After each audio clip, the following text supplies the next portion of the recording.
And now, of course, no discussion of security of late would be complete without mention of our own CIA, or Central Intelligence Agency. Indeed, it was recently revealed by WikiLeaks.org that the CIA has been taking advantage for some time of bugs in software in order to wage attacks against owners of the hardware running that software, as well as including popular devices like Android phones, iPhones, TVs, and more. And in Vault 7, in particular, did WikiLeaks reveal the CIA hacking tools, specifically referring to such initiatives by the CIA, seemingly adorable initiatives like Wrecking Crew, Crunchy Lime Skies, Elder Piggy, Anger Quake, or McNugget, which indeed sound delightful, but when you actually read about what these code names mean, they actually refer to a systematic process for identifying bugs in software and therefore potential exploits, writing software that take advantage of those bugs so as to effectively hack into people's software and or hardware. And potentially affected are familiar tools like Skype,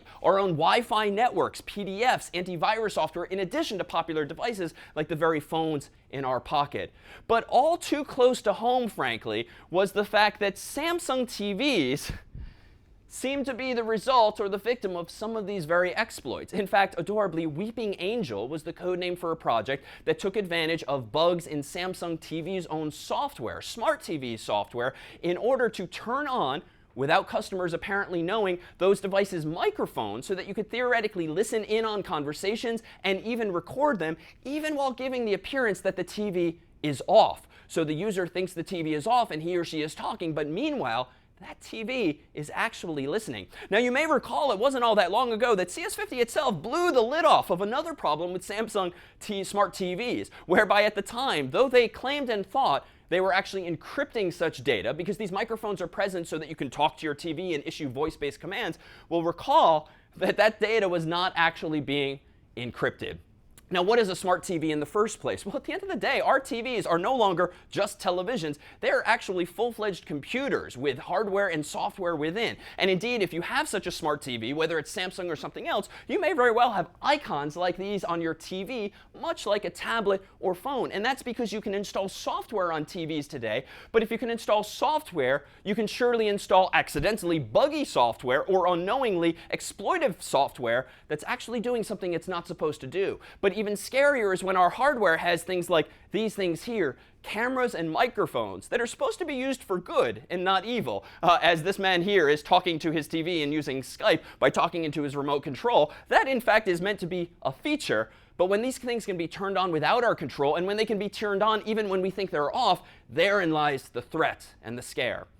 Now, how do you know if you are among those that were affected? And indeed, if you are suspicious that the CIA is spying on you, how can you confirm as much? Well, if your Samsung TV was manufactured in 2011 or 2012, this particular attack is germane. However, to be fair, the attack requires that the CIA tiptoe into your home, presumably, plug in a USB stick with the software in order to take advantage of this bug. But if that too is a threat, consider that the software your smart TV must be running for this attack to work is either version 1011, 1012, or 1016, and there have been newer versions since. But the biggest tell, perhaps, is if when you think your TV is off, you actually still see a blue LED light on in the back, it might actually be listening, and God forbid, watching you.